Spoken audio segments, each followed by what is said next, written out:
ترنا قربان شم حق پرست عالمانو نظر زما د ایمان او د اسلام وګورونو قرآن کریم د دې خبره ترغیب مونږ او تاسو تراکې چې د الله رب العزت د خبره په منلو کې د مخلوق نه مې یریږي بلکې आवाज صرف او صرف د رب العالمین نه یره کوي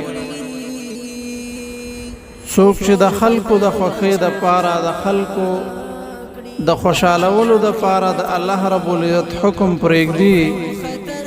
دا خلق د الله په قهر او غضب کې راګیر دي ځکه حق منل او حق ویل حدیث کې راځي هیڅ کله د انسان عمر کمولای نشي او دارنګي د حق ویلو په وجه باندې د انسان روزي او رزق دا د بندولو سبب نه ده الله تعالی څه مقرر کړی عقب در رسیږي رښتینه کامل ایمان دې ته ویل کېږي د الله رسول فرمایي چې الله او رسول صلی الله علیه وسلم تا ته د مورنا د پلارنا د ټولو رشتہ دارانو نه بلکې د ټولې دنیا نه تا ته محبوب نه ګرځي حتی کې د ځان نه هم درته محبوب نه ګرځي نو ته کامل ایمان والا کېدلی چرې هم نشي لا يكون احدكم مؤمنا حتى يكون الله ورسوله احب اليه مما سواهما و تاسو د کامل ایمان خوندان مؤمنان نشي جوړېدلی تر دې پورې چې الله او رسول صلی الله علیه وسلم د هر څه نه تاسو ته محبوب او ګران نشي ځکه قرآن کریم موږ ته د دې خبره حکم کوي فلا تخشوا الناس واخشوني اے مؤمنانو د حق په قبلولو کې تاسو د خلقو نه مه یریږئ واخشوني صرف او صرف زمانه یره کوئ انما ذلكم الشیطان یخوف اولیاءه فلا تخافوهم وخافون ان کنتم مؤمنین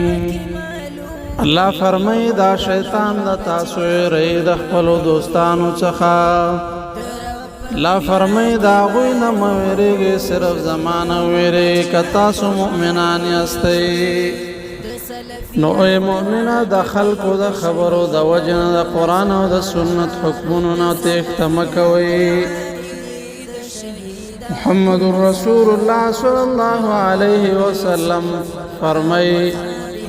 لا طاعت لمخلوق فی معصیت الله د مخلوق تابعداري مکوي د الله په ناراضګۍ کې یو طرف ته د رب العالمین حکم دا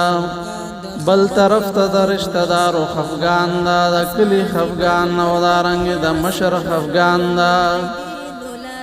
کچریتا د رب العالمین مقابله کې مخلوق ته ترجیح ورکا او د رب العالمین حکم دی لاندې راوستلو خپل حکم او د رنگ د خواهشاتو خپلوانو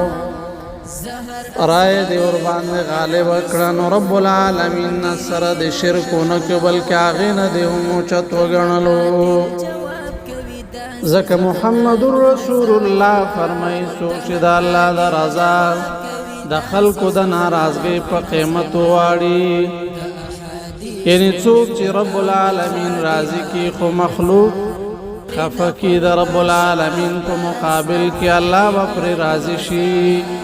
او کچره خلق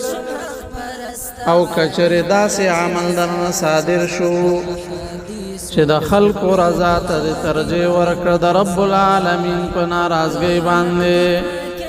رب العالمین به هم درنه ناراضه شي او خلق به هم ناراضه شي حق دفاع کوي رښتینی مؤمنان دی ربا تی نصرت وکړي په هر ځای مظلومان دی ربا تی نصرت وکړي په هر ځای مظلومان دی ربا چې د توحید دعوت کوي داسې داعیانو نظر چې د توحید دعوت کوي داسې داعیانو نظر د احادیث او قرآن د خادمانو نظر